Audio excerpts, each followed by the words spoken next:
Au-delà des affaires. Des histoires humaines et des parcours uniques. Au-delà des affaires. Bonjour, mon nom est Danielle Bédard, en compagnie de Jean-Philippe Vézina. Bonjour Daniel, ça va bien? Eh oui, toi? Oui. Bienvenue au podcast Au-delà des affaires, un podcast qui s'intéresse à l'humain derrière l'entrepreneur, qui vous fait découvrir des parcours uniques et des histoires inspirantes.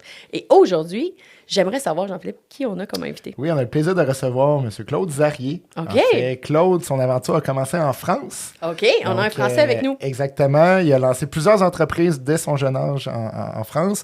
Il s'est joint au Québec officiellement vers les années 2009. OK. Puis il a parti plusieurs entreprises, entre autres le Artevino. Oui. Qui est un endroit magnifique où justement on peut faire des événements, donc on peut louer avec un traiteur, etc. Donc vraiment magnifique comme endroit. Puis il y a eu plusieurs autres entreprises qui pourront nous parler. Qu'est-ce qui est quand même cocasse, c'est qu'il y a des études en télécommunication, il fait plusieurs choses. On peut voir que justement un entrepreneur dans l'âme, de la créativité, etc. Donc je suis vraiment content de te recevoir aujourd'hui, Claude. Merci. Bienvenue. Merci de m'accueillir. C'est très sympa. Bonjour. Je vais découvrir un beau studio, hein? Oui, c'est très sympa. Oui, très sympa. Ouais. C'est moi qui ai l'honneur de te poser la première question aujourd'hui. En fait, tu disais en entrée d'entrevue, en fait, que Artevino. Moi, j'aimerais savoir d'où c'est venu cette inspiration-là. Donc, oui, l'Artevino, c'est le mot vin qui apparaît dans le nom du restaurant, enfin de l'espace. Donc, on cherchait un nom, on a trouvé espace. Au début, c'était Artevino, tout simplement. OK. Sauf qu'on nous est tombé dessus en disant on n'avez pas le droit, ça ne sonne pas français, il faut faire autre chose. En langue, on a eu un petit, tant mieux parce qu'on a eu une publicité sympa dans le Soleil. En deuxième étage du Soleil, on était en plein dans cette problématique des noms, consonances pas françaises, etc. Donc, il a fallu rajouter Espace Artevino, mais il a fallu changer tous les logos, il a fallu changer les cartes d'affaires, il a fallu tout changer. Bon, l'avantage, c'est qu'on a eu une belle page dans le Soleil. Ça nous a fait une première publicité. Mais ça a-tu pris beaucoup de temps après l'ouverture? Parce que c'était en 2013. Au moment où on ouvrait, on avait vraiment tout fait. Les logos, tout. Et puis, vous êtes tombé dessus en disant non, ça marche pas. Au moins, ça n'avait pas changé ton concept. Non, ça n'a pas changé le concept du tout. Non. Mais okay. apparemment. Puis le concept, lui, était venu comment? Le concept. Moi, quand je suis arrivé au Québec, il fallait que je trouve quelque chose à faire, il fallait que j'entreprenne, etc. Je ne voulais pas du tout travailler à la SAQ ni rien du tout. Je ne voulais pas du tout être salarié. Ça fait très longtemps que je n'ai pas été. D'accord. Et puis, qu'est-ce que j'ai fait? J'ai fait d'abord un petit peu d'immobilier. Je ne sais pas si je dois raconter ça maintenant. Après. Oui, c'est pas grave, on y va. Donc au début, je suis arrivé en 2009. Qu'est-ce que je vais faire? Je connais personne au Québec. Personne ne me connaît. T'es arrivé seul? Non, je ne suis pas arrivé seul. OK. Non, toute la famille est arrivée avant. Moi, je suis arrivé après la famille parce qu'il a fallu que je vende mes affaires en France. Je suis arrivé après ma famille. Mais arrivé là, tout le monde était plus ou moins en place. Il fallait aller à l'école. Ma femme travaillait. Et puis moi, je suis arrivé là. Pop! Qu'est-ce que je vais faire? Donc, j'avais un petit peu de capitaux. Donc, j'ai d'abord fait un peu d'immobilier, acheté des immeubles à revenus dans le Vieux-Québec, etc., avec des associés. J'ai fait ça pendant 2 ans, 3 ans. Puis, c'était pas du tout mon truc de gérer des locataires. Non, ça n'était pas du tout mon truc. En France, est-ce que vous aviez un peu d'expérience en immobilier ou pas du tout? OK. Pas du tout. Oui, j'avais des apparts, etc., mais j'avais pas d'immeubles à revenus. OK. Et puis, j'ai rencontré Guillaume Barry. À l'époque, c'était le chef du Monet Chanson, qui maintenant n'existe plus, malheureusement. C'était un super resto. Il avait fait la réputation, mais pour des raisons familiales, il n'avait plus envie de travailler dans la restauration classique, finir à 11h, minuit le soir, tous les soirs, etc., notamment les fins de semaine. Donc, il cherchait quelque chose. On s'est rencontrés par le réseau des Français. C'est un Français aussi, qui est arrivé en même temps, à peu près, en 2009. Et puis, on réfléchit ensemble. Qu'est-ce qu'on peut faire? Et puis, on pourrait faire un espace de réception. Moi, quand même, en France, j'ai travaillé beaucoup dans l'événementiel dans les dernières années. Je pars dans tous les sens, là. C'est parfait. Mais c'est correct. Grave, hein? Moi, je te suis. Toi, je te suis. C'est parfait. OK. Voilà, donc, je pourrais raconter peut-être après si on a les questions. On verra bien.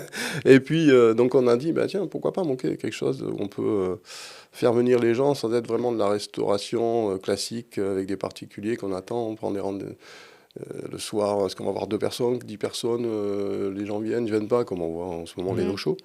On s'est dit, on va faire quelque chose pour les groupes, les entrelantes, que ce soit du corporatif ou du particulier, donc des anniversaires, mariages, 5 à 7, etc., etc. Et puis ici, les 5 à 7 ça revient en ce moment, heureusement. Oui. Avec la pandémie, ça s'est un peu calmé, mais 5 à 7 et le réseautage est quelque chose de super important au Québec, chose moins présente en France quand même.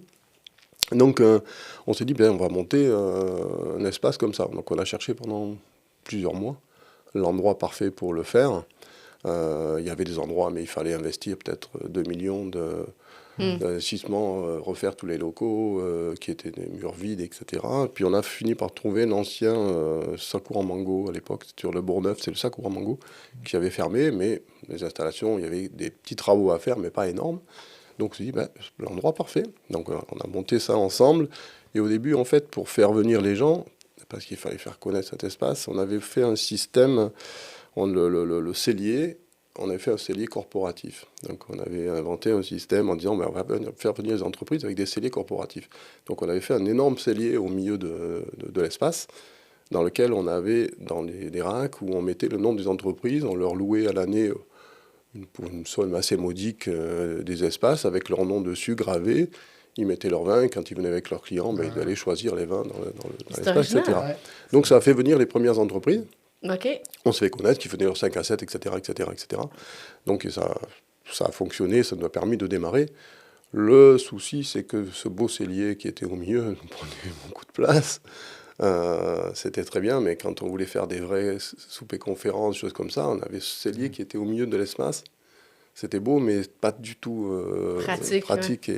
Ouais. Donc on a tout bougé, puis on a arrêté ce système une fois la société a démarré, on a arrêté ce système de cellier corporatif, et puis ça nous permet de faire des choses beaucoup plus importantes aujourd'hui, quoi. Il y a un côté très créatif chez toi. J'ai fait beaucoup de recherches hier. Tu as le Casino Vin qu'on va sûrement parler. Tu as eu un projet éventuellement avec le Médé. On dirait qu'il y a beaucoup un côté créatif. Oui, moi, il faut toujours que je crée quelque chose, sinon je m'ennuie, quoi. Là, je crois que c'est la première fois que j'ai une société aussi longtemps. Okay. Je l'adore, donc c'est très bien. Puis en plus, je passe un peu le relais, donc ça va. Mais c'est vrai que j'ai fait beaucoup de choses dans ma vie différentes. Si je fais un résumé rapide, à la base, je voulais être dentiste. Aucun rapport. OK, on n'est pas du tout à la même place. Pas du tout à la même place. 1 an de médecine, ça m'a suffi. J'ai dit, c'est pas du tout pour moi. Donc là, je suis parti pour écouter des amis, des très bons amis, plus de bringue qu'autre chose, hein, comme on dit. Donc, de bringue. La bringue, c'est le party, quoi. Ah, OK, d'accord. Merci de la traduction. Oui, la bringue, quand on fait la bringue, on fait le party. On fait le party, OK. Voilà. J'ai découvert quelque chose. Je pensais que ça disait. Des fois, je ne sais plus si c'est français, si on dit en France, si on dit au Québec. C'est marrant. Ouais, non, mais c'est bien. Moi, je suis plus une bonne référence avec ma conjointe qui est française. Voilà, vous pouvez dire ce soir, tiens, je vais faire la bringue. Et puis, donc ils m'ont dit, l'avenir, c'est l'informatique industrielle, etc. Je suis parti dans des études d'informatique industrielle. Je me suis fait ces 2-3 petits points. Ouais. Pas du tout mon truc. Bon, j'ai fait des études pour les faire. Il fallait que je fasse quelque chose quand même. Et puis après, je suis parti dans les télécoms. Donc là, ça me plaisait un petit peu plus. C'est les télécoms. Et puis là, c'est là que j'ai rencontré ma femme. Et puis voilà, c'est l'histoire commence vraiment. Donc là, les télécoms, j'ai travaillé pendant... Au début, en sortant de l'école, j'ai monté ma première entreprise avec ce qu'on appelle le Minitel. Le Minitel en France, c'était un petit peu l'ancêtre d'Internet, si on peut dire. Il n'avait pas existé ici. Non, ça me C'est quelque chose qui était... c'était avec des petits écrans, il n'y avait pas de photos, hein, c'était des caractères un peu bizarres, etc. Puis les gens se parlaient, se venaient sur réseauter, etc. Et là, il y avait tout. Hein, donc ça pouvait être la publicité. Moi, on avait ce qu'on appelle les 36-15. Les 36-15, moi j'avais les 36-15 de l'Olympique de Marseille. Donc on est l'Olympique de Marseille, le grand club de soccer, de football, moi je dis. Oui, toi c'est voilà, donc on avait ce genre de choses. Mais après, il y avait d'autres choses qui étaient plus rentables que ça. C'est ce qu'on appelle le Minitel rose, donc voire rouge. Okay. Minitel rose, c'est des choses un petit peu coquines qu'on va lire là-dessus. Okay. Puis là, ça. Donc en fait, c'était des systèmes où Les gens se connectaient. Il y avait des minutes qui nous étaient remboursées par l'équivalent de...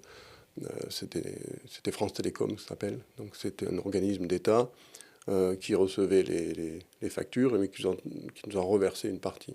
Donc ça a été ma première société. C'était très particulier. Ouais. Mais bon, on s'est amusé plus qu'autre chose. OK. Et c'est comme ça que l'entrepreneuriat est venu pour toi? Oui. Oui, c'est comme ça. Est-ce que t'avais-tu des parents qui étaient entrepreneurs? T'avais-tu un réseau ou c'est venu par toi-même de dire c'est venu par des gens avec qui j'ai fait mes études.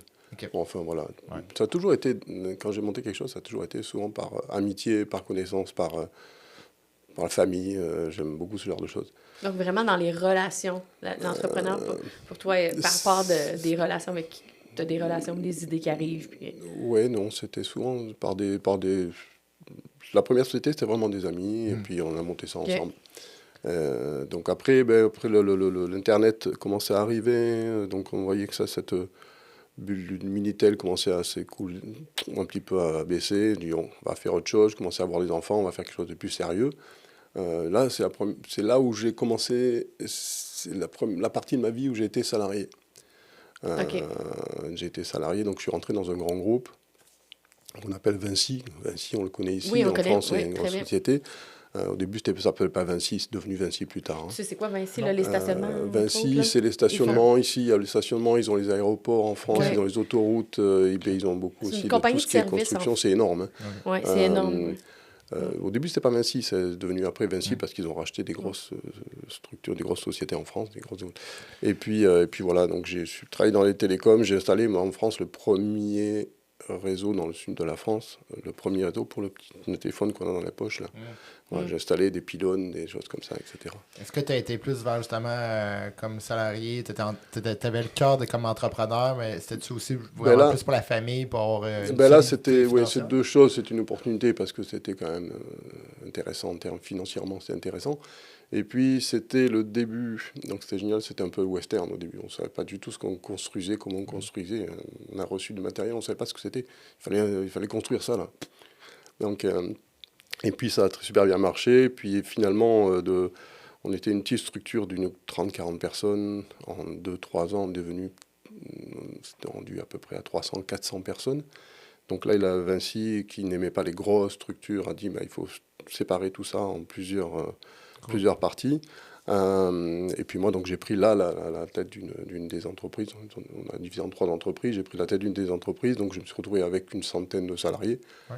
Donc là, j'ai eu l'autre vision du chef d'entreprise. J'ai le chef d'entreprise qui gère énormément de salariés avec une pression pas possible. Quand tu es dans le monde corporatif. Pas possible. Avec un groupe qui met une pression pour avoir des résultats, etc. Donc ça a duré quelque temps. Jusqu'en plus, parce que la bulle des télécoms s'effondre, et là, on en prend plein la tête. Le matin, on y va pour des problèmes. Le soir, on a le groupe qui appelle, machin, c'est l'enfer. Donc là, je dis, oh là, on arrête avant que je pète un peu, avant que je divorce, avant que que je commence à prendre des cachets. Non, ça ne marche pas. Donc c'est là où ma femme m'a donné un coup de pied aux fesses. Elle est toujours là, ma petite femme, je l'adore. Elle est toujours là au bon moment. Et puis là, elle m'a dit, non, il faut que tu fasses autre chose, ça ne marche pas là. Donc un matin, je suis rentré, on me remercié avec de quoi partir tranquille, tant mieux.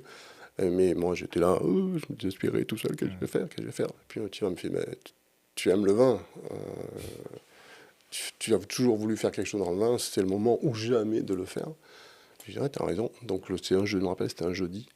Et puis le vendredi, je commençais déjà à réfléchir à ce que je voulais faire comme société, comme entreprise dans le vin. Je voulais ouvrir un bar à vin.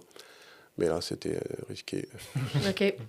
C'était pas risqué au sens financièrement parlant. Pour ma santé, c'était pas l'idéal. J'aime toujours faire la fête, etc. Je dis, si je commence à ouvrir un bar à vin, ça va pas le faire. Donc là, non, c'est là où j'ai dit, je vais faire de l'événementiel dans le vin, je vais amener les entreprises à faire, en France, on a beaucoup de séminaires d'entreprises, plus que de 5 à 7, choses comme ça, c'est beaucoup de séminaires d'entreprises. Et puis les gens, quand ils sont en séminaire, veulent faire des choses un petit peu sympas le soir, etc. Donc faire des dégustations avec un sommelier désolé pour les amis sommeliers, mais quand des fois c'est un petit peu rébarbatif, quand des gens sont pas forcément des passionnés de vin et qu'on doit écouter quelqu'un qui parle de vin pendant des heures, c'est pas toujours marrant. Et puis, donc là, j'ai dit, bah tiens, un jour, j'avais vu dans un séminaire dans lequel je participais, quelqu'un qui faisait s'amuser avec un petit tapis vert à faire parier à l'aveugle. Avec un dit, tiens, il y a un truc à faire là-dessus, mais beaucoup mieux. Donc j'avais un ami graphiste qui m'a dit, on faut travailler un truc ensemble avec des tables de jeu, mais des tables de jeu complètement faites sur mesure sur des thématiques sur le vin. Donc on va jouer comme au blackjack, mais avec des tapis spéciaux sur le vin. Et là, ça a marché super bien. C'est original quand même. Ouais. Le Casino Vin, il est commencé en France? Casino du Vin, ça a commencé en France. Ça a super bien marché. Donc là, j'avais des sommeliers qui travaillaient pour moi. C'est parti du sud de la France. Et puis, on m'a demandé de faire ça à Toulouse, puis à Paris, puis en Luxembourg, puis un peu de partout. Donc, j'ai commencé à mettre des tables de jeu un peu de partout avec des gens qui étaient sur place, qui font des animations. Moi, je prenais des contrats avec des agences événementielles, etc., ou des entreprises directement. Et puis après, j'allais plus loin, j'ai fait des partenariats avec les domaines viticoles qui avaient des salles de réception. Donc là, on a ramené des groupes, on a organisé des événements clés en main avec le traiteur, etc., etc. Donc c'est là où j'ai mis le pied dans l'événementiel, dans le monde de la restauration, etc. J'aimerais ça t'amener ailleurs. En fait, j'aimerais comprendre, vu que tu étais entrepreneur en France, puis là, entrepreneur au Québec. Artevino, c'est une entreprise que tu as bâtie ici, hein. C'est quoi selon la plus grande différence entre les... Parce que c'est sûr que la business n'est pas faite pareil. Moi, ça m'intéresserait de savoir... honnêtement, j'ai jamais fait de business en France tellement, là. Fait que toi, tu as beaucoup d'expérience. Qu'est-ce que tu dirais qu'est la différence entre la France et le Québec pour en affaires? Il y a des différences. Il y en a une... Gêne-toi pas, humainement parlant, je n'ai pas trop de différence parce que moi, c'est la relation. Je vais choisir les gens avec qui je travaille. Et puis ça ne change pas grand-chose que les gens soient français ou québécois, etc. Tu n'as pas vu de différence ou c'est plus facile ici? La différence se fait surtout en termes de coûts. C'est-à-dire qu'un salarié en France coûte une fortune. Donc, ça, c'est très chaud. Mais je sais que les syndicats... quand vous donnez 1000 euros, je parle en euros là, parce qu'on est en France, si vous me donnez 1000 euros, ça vous coûte 2000. Oui, c'est ça. 2000. C'est compliqué. Beaucoup cher, après, les charges aussi, les entreprises, ça en prend plein la figure en France. Un petit peu moins ici, l'imposition est un petit peu plus faible quand même ici. Okay. Donc c'est plus facile de réussir quand même ici avec une entreprise si on se donne la peine. Intéressant. Puis la pression du travail n'est pas différente? La pression du travail, ça l'est, je pense, plus pour les... Quoique pour les entreprises aussi, c'est pas mal aussi ici. On finit plus tôt. Ouais, on a une vraie vie de famille. C'est ça. Moi, quand j'étais dans les télécoms, je partais à 7h le matin, j'étais là. Quand toutes les équipes arrivaient, j'étais là. Le patron, ça doit être comme ça. Et je partais après que tout le monde soit arrivé. Et puis là, on refaisait un peu le monde avec les cadres, etc. Et puis moi, je partais à 7h le matin, je revenais à 9h le soir. Ça, c'était mes journées tous les jours. Ici, on a une vie... On peut avoir une vie de famille, même en étant chef d'entreprise. C'est ça qui est génial. C'est ce qui nous a fait venir aussi au Québec. Avec ma conjointe. C'était la vie familiale. Ouais, c'est... la meilleure qualité de vie. Ouais, nous on travaille beaucoup. Moi j'aimais ce que je faisais en France. Hein. Après, j'ai même eu parallèlement l'entreprise que j'avais dans l'événementiel, dans ce casino du vin et l'événementiel qui avait coûté. C'est pas que le casino du vin, c'était vraiment de l'événementiel. J'avais monté aussi comme il y a SAQ en France, on n'a pas de monopole d'État. Non. Donc j'avais une cave à vin aussi sur un site de pierre à vacances, sur un golf. Mes enfants vivaient sur le golf, jouaient au golf. C'était magique pour eux. Hein. Mais on ne faisait que travailler. Quoi. C'est compliqué. C'est sûr qu'ici, tu ne peux pas jouer au golf à l'année. On travaille. Quoi. Non, je ne voulais absolument pas jouer au golf. Mes enfants jouent au golf. Mais pas toi. OK, c'est ça, je comprends. Pas moi. J'avais tiré des balles de temps en temps, mais c'était rare. Non, j'ai le temps de quasiment rien. Donc, ayant découvert le Québec par l'intermédiaire d'échanges, nous on fait beaucoup d'échanges de maisons, etc. On a toujours fait ça depuis toujours. Ça, des relations avec les gens, c'est beaucoup mieux qu'Airbnb. On a des vraies relations avec les gens. Et puis on a découvert le Québec comme ça, avec des échanges. Puis on s'est rendu compte que les gens ils finissent de travailler à 4h du soir. Mais c'est quoi ce truc ? À 4h l'après-midi, il y a il y a déjà des bouchons sur la route. Moi, je dis des bouchons. Oui, c'est parfait, on comprend. On comprend, Trafic. trafic. Ouais. J'ai compris. Voilà, sur la route, c'est quoi ce truc, quoi? Nous, c'est à 6h30 du soir qu'il y a des bouchons sur la route, quoi. Il se passe quelque chose. Donc, ma femme a dit, moi, je fais le dossier, on va partir au Canada. De toute façon, elle a toujours voulu aller ailleurs. C'est elle qui oui, t'a vraiment... c'était le moteur. Moi, je travaillais, j'étais dans le guidon. Les enfants disent, on va pas aller là au Canada, qu'est-ce qu'on va faire là-bas? Bref, c'est ma femme qui est le moteur de la famille, quand même. Il ne faut pas le dire le contraire. C'est elle qui pousse drive, comme on dit en bon québécois. Oui, c'est ça. Tu nous parles de l'arrivée aussi. Donc, elle a fait tout le dossier. On est venu en tant que résident permanent. Ouais. Mais de l'arrivée, tu disais que c'était quand même difficile, parce que oui, vous êtes une famille, mais vous n'avez pas de réseau ici. Puis, oui, je connais beaucoup de Français qui veulent venir s'installer ici, puis ils disent que c'est difficile. Oui, ça, on peut en parler. Donc, nous et moi, Isabelle est arrivée mois de juillet, début juillet. Moi, je suis arrivé que début septembre, le temps de vendre les différentes affaires que j'avais. Donc, je suis venu, je suis reparti, je suis revenu, je suis reparti plusieurs fois. Donc elle s'est installée, est arrivée, elle a trouvé un boulot en quelques jours très facilement. Les enfants sont inscrits à l'école. Ma fille, la plus grande, Charlotte, qui travaille avec moi maintenant, elle a été en déprime totale par contre. Ça a été très dur pour elle. Quand on arrive à 16 ans, qu'on a perdu tous ses amis, c'est pas évident. Mais les enfants, les autres, sont mis... très rapidement dans le truc, et puis c'était parfait, et puis l'école était beaucoup plus facile pour eux, parce que c'est des gens, mes enfants, il y en a un qui est un peu super actif, l'autre qui... Et puis aujourd'hui, ils ont réussi, je pense que ce qu'ils font aujourd'hui, ils ne l'auraient jamais fait en France. Pour vrai? Ouais, vraiment, vraiment. Et juste comprendre pourquoi. L'école était plus facile pour eux ici. Parce que c'était plus actif? Je sais pas, on les écoutait plus. Des fois, on écoute peut-être un peu trop. OK. C'est un autre sujet. Mais c'est vrai qu'il y a une écoute qui est différente, il y a une prise en charge qui est différente. Le plus jeune qui est pas mal actif et puis qui commence à faire un peu l'imbécile en classe, était vraiment pas mal cadré. Et puis voilà, aujourd'hui, il est pro de sport, il se régale et puis il s'éclate. Je pense que c'est pas en France qu'il l'aurait fait, je sais pas. Je peux pas dire. Le plus grand, le moyen qui lui... petit, on lui disait oui, il va redoubler, je sais pas ce qu'il fera dans la vie, c'était ridicule, quoi. Il était toujours me rabaisser. Wow, aujourd'hui, il fait son doctorat et puis il réussit super sa vie, quoi. Tu es en train de me dire qu'il y a des professeurs en France qui, déjà à jeune âge, ils disaient à l'enfant qu'il ne réussirait pas dans la vie. Oui, vraiment. Wow, hein? Oui, c'est dur. Hein. C'est dur. Il y en a eu 2 comme ça. Okay. Bref. Ne devrait pas enseigner ces gens-là. Mais voilà, on n'a pas eu ça ici. Donc, ça a été parfait moi, pour mes 2 garçons. Ma fille, elle a travaillé plus dans la restauration au départ, et puis, elle a fait des études d'hôtellerie, puis ensuite elle est partie dans des métiers plus sécures. Mais aujourd'hui, elle retravaille avec moi. Ça s'est joint à Arte Mais Vidéo, pour revenir aux Français qui débarquent ici, oui, quand on arrive, on ne connaît personne, quoi. On n'a pas la même culture, on ne connaît personne. On a tendance à se regrouper des fois un peu trop entre Français. C'est pas toujours bon parce qu'on a du mal à s'ouvrir.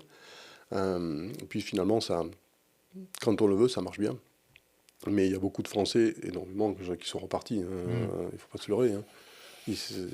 La famille leur manque, la culture n'est pas la même, ils sont toujours en train de juger. Et là, en France, c'est comme ça, mais moi, je ne sais pas ici. Alors, arrête, c'est sûr que c'est différent ici. Où tu vis ici, tu t'y fais, où tu le vin et le fromage va être plus cher. Donc, il y en a beaucoup qui sont repartis. Beaucoup qui sont repartis.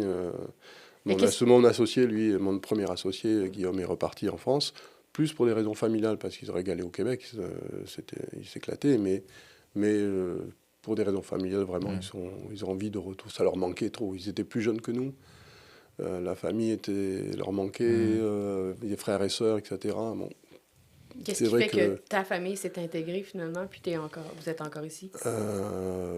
Parce que tout le monde a trouvé sa place et se régale, quoi. Voilà. Après, des fois, quand il y a le climat... Bon, c'est sûr. Les petits voyages hiver. Même nous, les Québécois. Je viens d'Aix-en-Provence. Là, j'étais un peu en déprime là, depuis quelque temps. Là. Je te rejoins. C'est sûr. C'est sûr. Disons, le gros côté négatif que tu dirais, ça serait la température. Le climat. Et après, si je peux me permettre des fois, c'est vrai que on a plus facilement en France, les relations d'amitié sont des fois plus faciles. Ouais. On a plus facilement, on reçoit plus facilement les gens. Tiens, qu'est-ce que tu fais ce soir? Viens manger un mogou à la maison, etc. Si, c'est toujours un petit peu plus dur. Ah, qu'est-ce que tu... Ah, je t'invite, on est le... Combien on est le 15... Je sais pas plus on est aujourd'hui. Pas Je sais pas, important, mi-avril, ça. disons, on est mi-avril. Ouais. Ouais, est-ce que tu peux venir manger le 18 juin, quoi? C'est dans 2 mois. Tu peux venir Donc, manger ce soir, si tu veux. Hum. Hein, c'est un petit peu... Des fois, ça manque un petit peu de... On est plus... Intéressant, mais pourquoi qu'on est comme ça? C'est-tu qu'on est plus organisé Puis- ou puis- occupé? Puis je le Je sais pas. Puis je le vois avec ma belle famille, si je peux dire, là, mais je le vois aussi que, tu sais, ici, notre réseau, mettons, ça vient peut-être de l'école, le milieu du travail, etc. Ouais. Puis on dirait que ce cercle-là, on a plus tendance à rester proche de ce réseau-là, de Ouais, le ouais. fermer. Mm. Que je pense que, en tout cas, en France, pour les fois que je suis allé, c'est beaucoup plus Ben, facile de rentrer dans un réseau qui est déjà en place. Il y a une chose que je sais pas si tu vas être d'accord, mais moi, j'ai jamais habité, mais je visite la France. Hein. Je trouve que la vie va plus vite ici. On dirait que les gens sont plus occupés ou je sais pas. C'est-tu nord-américain qu'on est peut-être comme que ça? les gens ou... font peut-être plus de sport, plus On fait plus d'occupation, d'activités, plus ouais, peut-être. d'activités. Et je pense que vous passez aussi beaucoup de temps avec le sport des enfants, qui prend énormément. Oui, énormément ça, on de est temps. Oui, c'est ça. Le hockey. Ah non, je peux pas parce que mon fils, il a hockey. Oui. Ah, je peux pas non Oui. plus venir manger parce que ma fille, Il a a raison. soccer. Ouais, Et puis, le truc, il y a la danse. Et puis, ce week-end, mais là, on part faire un... Ouh là là. Oui, mais c'est Tout nous le qui temps. ça, mettons cette pression-là Oui, mettez cette d'organisation, pression-là. de faut être occupé. C'est dans ce sens-là que je dis ça. J'ai pas l'impression que c'est comme ça là-bas, mais... Moi, mes enfants, ils font du sport, je les ai laissés. Salut, bye bye. Hein. OK, pour vrai, hein? Ah, ben là-dessus, on s'en sort On pas. allait voir l'apéro. Mais ouais, donc je suis typiquement ouais. québécoise. Moi, j'étais très impliquée. Oui, oui. Mais vous vous occupez énormément de vos enfants, en fait. Oui. Énormément. Pourquoi, je sais pas. C'était plus libré, je sais pas.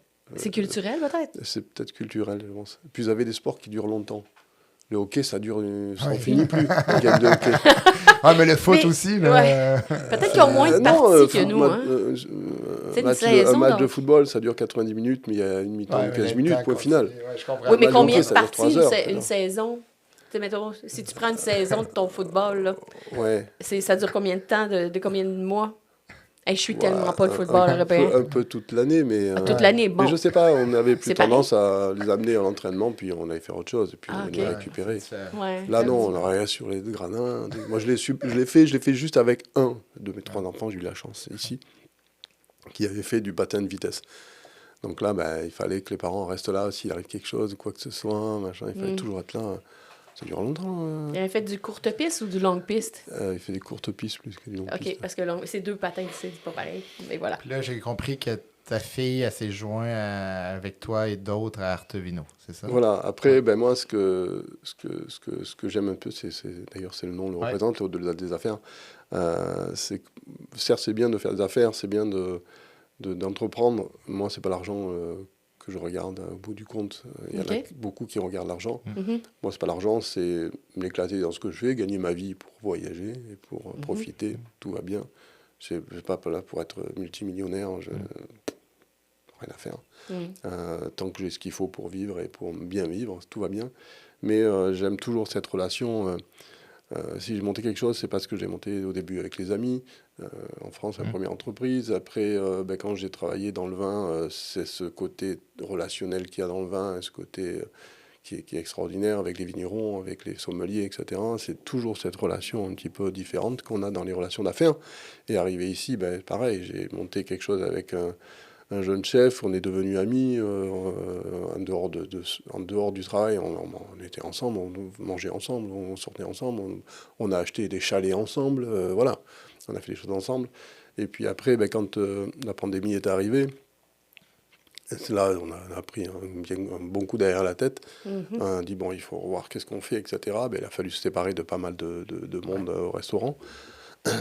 Mais on a gardé le noyau dur, on a gardé le second cuisine, Adrien, et on a gardé Anthony, qui était mon collaborateur direct. On a fait en sorte de garder ces gens-là. Et quand Guillaume lui a décidé de repartir en France, c'est à peu près au moment de la pandémie, il dit je repars en France avec la famille. Ça a été l'occasion de monter quelque chose, de faire une transfert d'entreprise, où l'entreprise a pris en charge ce transfert-là, pour intégrer Adrien, le second, qui est devenu le chef et mon associé, et Anthony, qui est devenu aussi un de mes associés. Et puis voilà, on a gardé ce noyau dur. Et puis après, on a intégré la sœur d'Adrien, Cécilia, on a intégré, c'est la sœur. On travaille beaucoup entre famille et entre amis, c'est important. Et moi, la relation que j'ai avec mes clients, c'est ce que j'essaie d'avoir aussi, cette relation qui viennent des amis, en regardant toujours en temps professionnel. Mais moi, j'aime cette relation. Des fois, j'en ai des frissons quand j'en parle parce que j'aime ça. Je veux travailler comme ça. Je veux pas... Il y en a qui mettent l'argent avant tout au détriment de certaines choses. Moi, c'est pas Je trouve ça beau ce que tu dis, puis je me dis ça doit quand même une difficulté de gérer une entreprise, une business avec aussi des amis. Comment vous avez réussi? Après, pour vous, on le sent que c'est une valeur profonde de travailler avec des amis. Après, il faut se dire les choses. On dit les choses quand il faut se les dire. Hein. On mange tous les jours, on mange ensemble à midi. On dit quand on a quelque chose à dire, on se le dit. Moi, c'est pas toujours facile, ça, de dire les vraies affaires. Hein. Mais maintenant, en plus, moi, j'ai ma fille qui rentre dans l'entreprise, qui prend petit à petit... je lui cède petit à petit mes parts. Celle de ma conjointe qui avait des parts dans la société aussi. On est deux caractères un petit peu forts tous les deux quand même. Donc, mais on se dit les choses, c'est pas grave. C'est les choses. Donc vous vous et puis chicanez. De toute façon, dans la famille, c'est comme ça. Hein, des gens qui rentrent dans la famille, ça parle fort. Moi, je parle pas très fort, mais eux, ils parlent fort. Ma femme parle fort. Ça se dispute, ça rit, ça pleure. C'est génial. Moi, j'adore ça. Et puis, dans la société, c'est un petit peu ce qui se passe dans notre société, dans notre entreprise. On est deux râleurs, Adrien et moi. De toute façon, ma fille et puis Cécilia nous mettent une petite cocarde. Le premier qui râle le matin se trimballe toute la journée à sa petite cocarde accrochée. C'est dommage drôle. Voilà. Fait que si je vais à Torino, je te vois avec une cocarde, je vais ça le font moins parce que peut-être on râle trop peut-être. mais c'était rigolo parce que quand on arrivait, on avait une petite cocarde. Et puis voilà, donc on s'amuse, on essaie de faire en sorte presque de s'amuser quand on travaille, quoi. C'est ce qui est génial. Qu'est-ce qui a été plus dur pour toi de partir dans ton aventure jusqu'à présent d'Artevino? Partir dans Artevino. Qu'est-ce qui a été le plus difficile à vivre? Bonne question. La pandémie, c'est tout. Le reste, ça s'est déroulé au début. Même le changement, au début, oui, parce qu'au début, il faut se serrer la ceinture, monter une entreprise. Heureusement qu'on a un peu d'argent de côté, quoi. S'il faut y aller, les salaires, on se prend des petits salaires. Puis après, quand ça marche et puis qu'on commence à être connu, puis qu'on nous dit l'Artevino, c'est super bon, l'Artevino, vous pouvez y aller. Là, c'est qu'on commence à avoir une petite réputation, on est content, et puis puis après, ça fonctionne. Après, on a la pandémie qui nous tombe dessus, malheureusement. Mais après, finalement, la pandémie, c'était un mal pour un bien. Ça nous a permis de se remettre en question, de faire des choses qui servaient pas. On a arrêté de servir, par exemple, d'ouvrir un restaurant à midi. C'est dommage parce qu'il y a des fois des clients qui le regrettent. Et puis moi, j'aimais bien la relation que j'avais avec les clients. Mais il ne faut pas se leurrer, on ne gagnait pas d'argent à midi. Il fallait avoir une deuxième équipe qui travaillait le midi pour une équipe le soir. Et puis, donc, plus de salaire qui coûtait de l'argent plus qu'autre chose. Puis là, au moins, on a un noyau dur. Là. Un bon noyau dur. Et puis, on fait des choses parfaitement. Et puis c'est beaucoup mieux. Aujourd'hui, c'est parfait. Mais c'est intéressant de savoir que vous avez refait votre modèle d'affaires. On avait reçu d'autres personnes qui en parlaient, que la pandémie avait été une occasion de refaire son modèle d'affaires. Mais je me pose la question, ceux qui n'ont pas refait, justement, ils n'ont pas utilisé la pandémie pour refaire le modèle d'affaires, est-ce qu'ils sont encore là aujourd'hui? C'est une bonne question. Je sais pas, il y en a qui ont fermé, il y en a qui sont plus là, je sais pas. Surtout dans le milieu de la il y a eu beaucoup de restauration. Dans la restauration, ça a fermé pas mal. Ouais. Ça a fermé pas mal. Ça a changé, ça a fermé. Puis là, de travailler avec ta fille, je comprends que ça peut créer des fois des tensions, mais tu dis que c'est bien avec les autres associés. Comment ça se déroule, le futur de Artevino? Le truc, c'est qu'ils sont tous plus jeunes que moi. Hein. Je suis de la bande. Ils ont tous... je pense que c'est ma fille la plus vieille, qui doit avoir 34 ans. Okay. Sinon, ils ont tous entre 27 et 34. Donc, c'est tous des jeunes qui sont... parfois, je pense qu'on est quand on est vieux, je pense qu'on est... Enfin, on est vieux, putain, je dis pas vieux. Merde. T'es jeune. Non, je me sens toujours jeune. Mais non, ce que je veux dire, c'est j'ai un âge où je pense qu'on n'a pas la même façon de travailler que les jeunes d'aujourd'hui. Donc moi, j'en veux toujours plus. Je regarde pas les heures. Je suis toujours... voilà, c'est comme ça. J'ai toujours travaillé comme ça. Donc des fois, je me retiens un petit peu. Mais les jeunes aujourd'hui, ils ont plus tendance quand même à mettre en priorité aussi leur bien-être familial, leur bien-être, etc. Donc des fois, il faut les pousser un petit peu plus. Hein, mais bon, c'est comme ça. Il faut aller chercher des affaires, c'est pas toujours évident. Moi, j'adore aller rencontrer les gens. Quand je vais quelque part, on a fait le Cocktailion la semaine dernière. Je connaissais plein de monde qui venait me serrer la main, me prendre les bras, comment ça va Claude, etc. Je dis, ouais, tu connais tout le monde. Je dis, oui, mais c'est parce que j'aime ça. Il va falloir y aller aussi. Il faut arrêter de rester derrière, là. Il faut aller devant, quoi. Donc c'est là où c'est dur, il faut que j'arrive à les mettre. Tu fais un peu de mentoring, à les mettre plus devant, parce que j'ai tendance à moi toujours y aller, quoi, mais par c'est habitude. vrai, ce que tu dis, là, c'est vrai, la différence dans les générations. Tu as raison, là, leur bien-être en premier. Puis, bon, on est peut-être... On n'a pas le même âge, mais on est peut-être pas loin, je sais pas. Mais moi, mes mentors, c'était des gens qui travaillaient énormément, là, donnaient beaucoup d'heures, puis les gens qui m'ont... Oui, c'est ça. C'est ces gens qui m'ont formé dans la vie étaient des workaholics, là, faut le dire, là. Aujourd'hui, t'en vois moins, là. Ouais. T'es-tu d'accord? Très, très d'accord. Ouais. Je suis pas sûre que... En tout cas, mais t'as raison de dire que parfois, il y a peut-être un juste milieu. Tu peux pas... ton expérience se bâtit à force de faire les choses. Tu peux pas attendre que ça vienne vers toi. Il faut que tu prennes les devants. Là. C'est un peu ça qu'il faut. Les pousser un peu, un petit peu, mais j'espère, quand je relâche petit à petit, là, moi, je prends beaucoup plus de vacances qu'avant, je suis moins là qu'avant. Ouais. Et puis ça, d'ici 2-3 ans, je vais être là dans les grosses périodes pour donner un coup de main, mais le reste du temps, je vais être en voyage. Ouais, c'est ça. Mais toi, ou à la campagne. Oui, je comprends. Et toi, avec ton père, c'était ça? Vous êtes différents, là, toi et ton père, de la façon dont... Je dois avouer quand même que j'étais un workaholic, là, mais justement... Mais un petit peu différent quand même. Oui, Moi, si on peut dire, oui. Oui, OK. Mais c'est intéressant. Merci d'en mais parler. Je comprends. C'est clair qu'on le voit, là, que mettons, ma génération est complètement différente. Que ma génération. Ça ne veut pas dire qu'on était... Ça ne veut pas dire forcément qu'on est plus efficace en travaillant beaucoup plus. C'est différent. On travaille différemment. Peut-être qu'on utilise des méthodes différentes. Il y a peut-être de meilleures méthodes avec les réseaux, avec les autres, que moi j'utilise moins. Je ne sais pas. Mais moi, je suis plus dans le relationnel. J'aime le Ouais. rationnel. Pour moi, le télétravail, ça vient me chercher. Je n'aurais jamais pu faire du télétravail. J'ai oublié de voir les gens, faire du social. On a eu une discussion avec mes amis la semaine dernière au chalet. On a eu une discussion jusqu'à 3h du matin. On n'était pas d'accord. Bon, c'est sûr qu'il y avait le vin aidant. On n'était pas toujours... C'était quoi le sujet? On a c'était le télétravail, justement, en disant, oui, le télétravail. Moi, je dis, quand on rencontre quelqu'un, la plupart du temps, que ce soit sa femme ou des amis, on les rencontre où? Sur les bancs d'école ou au travail. Quasiment tout le temps. Moi, j'ai rencontré ma femme sur le banc d'école. Je ne sais pas si vous êtes mariés, vous avez rencontré où vos... Dans un bar, moi. Là, dans un bar. Ah ouais. C'est une application mobile. Après ça, je parlais de mes enfants, c'était dans un bar, mais après souvent quand même, les gens se rencontrent au travail, etc. Donc, on enlève tout ça, on enlève le côté social des relations humaines. Les relations humaines, ça doit passer avant toute chose. Oui, mais d'un autre côté, là, oui, je comprends ton point, mais d'un autre côté aussi, ça nous ouvre sur le monde. Tu peux rencontrer des gens à l'autre bord de l'océan, à travers l'écran. C'est incroyable. Oui, mais c'est mieux les rencontrer en voyageant que... oui, peut-être, mais... On n'en fera pas la distance jusqu'à 3h du matin. Non, mais je pense qu'il y a du bon.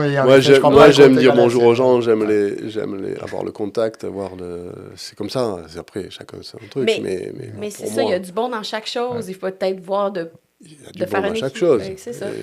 Le télétravail, oui, ça aide certaines personnes. Intéressé de t'entendre, Claude. S'il y a un Français qui nous écoute, qui aimerait ça s'installer ici, on oublie les règles, là, on sait que c'est plus difficile aujourd'hui, là, on oublie ça. Mais un Français qui voudrait venir s'installer ici pour se lancer en affaires, c'est quoi le meilleur conseil que tu pourrais y donner? C'est déjà d'arrêter de comparer tout le temps. C'était mieux là, ça c'est mieux comme ça, c'était comme ça ici là-bas, là ici. On arrête de comparer. Si tu as choisi de venir au Québec, accepte la culture du Québec et accepte la culture nord-américaine, qui est pas du tout la même que la culture française. En plus, souvent en plus d'où on vient en France, quand on vient du sud de la France avec la culture latine, c'est un choc, c'est un choc de génération, de culture, de tout ce qu'on veut, quoi. Et puis, donc d'arrêter de comparer déjà. Et puis après, s'ouvrir aux gens du Québec, comprendre comment ils vivent. Si on ne reçoit pas, comme je disais tous les jours, tiens, tu viens manger ce soir, etc. Peut-être à toi de le faire. N'attends pas qu'on se le fasse. Moi, j'ai des amis québécois, ils viennent plus manger à la maison que ce qu'ils m'invitent. C'est pas grave, mais je les adore. Et puis, si je leur dis, tu fais quoi ce soir, tu viens manger, ils me disent oui. Probablement, c'est parce que tu fais mieux à manger qu'eux. Oui, il y a du vin.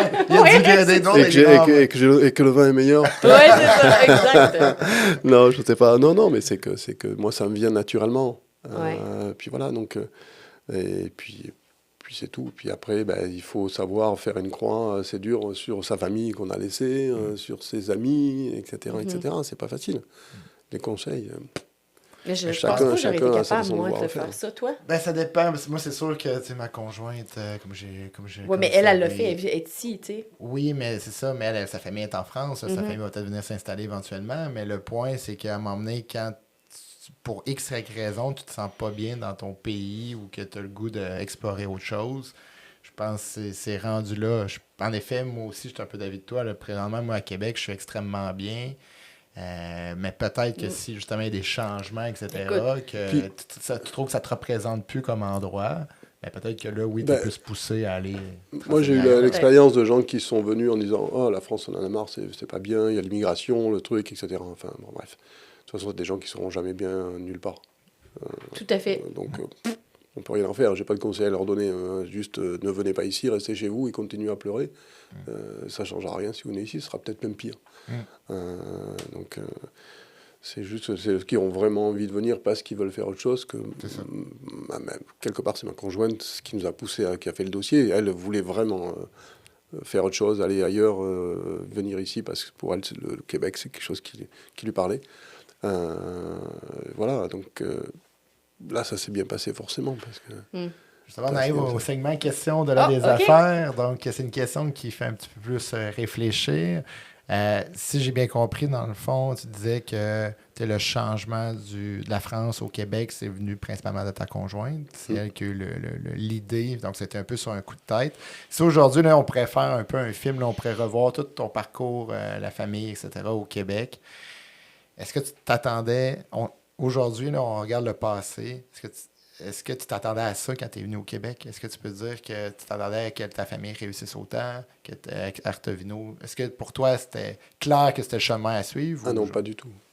Non, pas du tout. C'était une aventure complète. On ne savait pas ce qu'il allait nous attendre. On connaissait le Québec pour l'avoir vu en vacances et avoir connu des gens du Québec, etc., avoir des relations, par des échanges de maisons, etc., mais non, on est venu complètement à l'aventure, donc on ne savait pas ce qu'il allait nous arriver.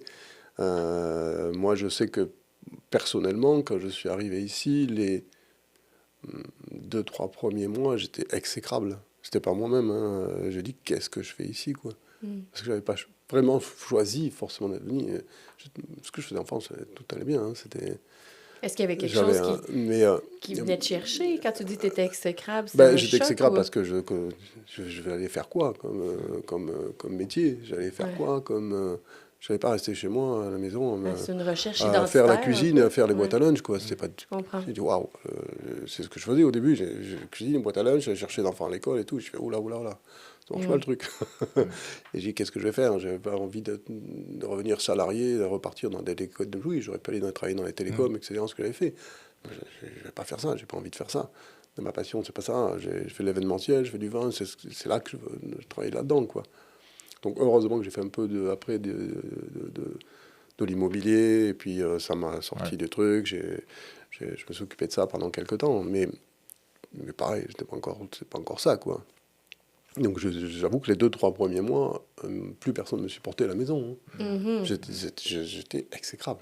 Mais ça prend Ah, beaucoup de exécrable. courage quand même, parce que tu... C'est grave. Bon, je comprends que tu as vendu tous tes assets, là, tous tes biens, mettons, en France Oui, pour on a tout venir. vendu, on a Tout tout- vendu. ouais, tout revendu, Tu pars ouais. pas à zéro Ah non, au non, sens je- financier. c'est ça. La conversion euro. Ouais, c'est ça. Oui, on je suis s'en- arrivé, c'était à 1,6, donc... c'était je sais pas pas très combien, bien. oui, je On va pas la conversion. là. on Ouais, non, j'ai compris, Ok. j'avais compris ça très bien. les maisons, les affaires, etc. Eh oui, tout à fait, Tranquille, tout à fait. j'étais Mais pas c'est- inquiet financièrement. Mais c'est pas Mais j'étais financièrement. inquiet dans Non, ma tête et c'est dans ça. ce que j'allais faire. Je m'emmerdais, quoi, si je peux dire. J'étais exécrable, je tournais en rond. Ouais, c'est une Donc, identité professionnelle, tu repars à zéro. Ouais, c'est c'est ça, en fait. C'est ça. Et tu connais personne. Donc Ouais, c'est remarquable, tu ça. connais personne, tu Ouais. sais pas. Mm. Si tu connais pas les gens, on te présente quelqu'un, machin. Mais oui, mais c'est tout. Mm. Donc c'est au début. La Ça a été recherche chaud. d'identité, Mais après, c'est- puis aujourd'hui, je regrette pas. Et puis tout le monde se sent bien. Puis en plus que tu te On déracines. pleure toujours avec le climat, mais sinon le reste c'est que du positif. Ouais, je comprends. Parce qu'on a tous réussi, on a une vie confortable. Voilà. Mais bravo. Tous mes enfants ont leur maison. Genre en France, ils n'auraient jamais pu, à 24 ans, acheter leur premier appartement, leur maison. Ça marche pas. Puis imagine présentement, le monde, ils disent que c'est très. Ouais. L'accès à, Ouais, l'immo- la propriété, à la première des- propriété, plus c'est difficile. Puis toi, difficile, tes enfants ont réussi. Ouais. Voilà, donc quand on voit que tout le monde est bien, c'est sûr que ma fille, elle pleure toujours. Avec le climat, elle passe. On fait des Elle voyages. est comme moi, hein, mais elle voyage, elle est comme moi. Dès quand elle gagne des sous, c'est pour voyager, elle est Ok. comme nous, hein, c'est pareil. Donc, Ouais. Ce serait quoi ta plus grande fierté dans tout ça? Si tu avais une fierté à ressortir de fierté, toi ou... Ouais, fierté, je ne suis pas toujours fan de ce mot fierté, Ok. proud. Ouais. Des fois, on l'utilise un peu trop. OK. Mais oui, je suis, on va dire, je suis fier surtout que ma famille soit toujours avec nous et qu'ils sont tous là et on se voit tout le temps, on se voit une fois, 2 fois, 3 fois par semaine, tous. Il y a les petits-enfants qui sont là, etc. C'est génial. Tout le monde se sent bien, hein, à part ma fille qui, des fois, voudrait voyager un peu plus, Ouais, ben, avoir un peu plus de soleil. Mais Bon. sinon, tout le monde est super heureux. Tout le monde se sent bien. Tout le monde a réussi. Tout le monde... Il y a un équilibre parfait. Je ne suis pas sûr qu'en France, on aurait eu la même chose. Pas certain. Pas certain. Surtout dans le sud de la France où tout est cher, l'immobilier est cher, etc. Avoir un métier, trouver un bon métier, c'est plus difficile. Un bon salaire, tout est plus dur. Les études, peut-être qu'ils n'auraient pas eu les études qu'ils ont pu faire ici. Ouais. Je sais pas, ça s'appelle le destin et on peut pas savoir ce qui serait passé si on avait fait autre chose. Non, c'est sûr. C'est impossible. Et c'est ça fait impossible. déjà un bon moment qu'on échange. Oui, ça va vite. Ouais. Ça Quand va vite. même, Ouais. c'est ça. Dis-moi, qu'est-ce que tu aimerais que les gens retiennent de notre conversation aujourd'hui? La question qui tue. Non, c'est bien parce qu'on est allé, comme on dit, au-delà des affaires, ça porte bien son nom. Exact. C'est ça que j'aime parce qu'on a pu parler d'humain et des choses comme ça. C'est ce qui m'intéresse. Le monde des affaires, c'est une chose, mais c'est pas ça la vie. C'est ce qui permet d'avoir une belle vie, mais voilà, de parler d'autre chose que des affaires et ce que, quelque part, les affaires permettent peut-être d'avoir dans la vie à côté, oui, c'est important d'en parler, oui. Mais parler de son chiffre d'affaires, etc., on s'en Ben, fout.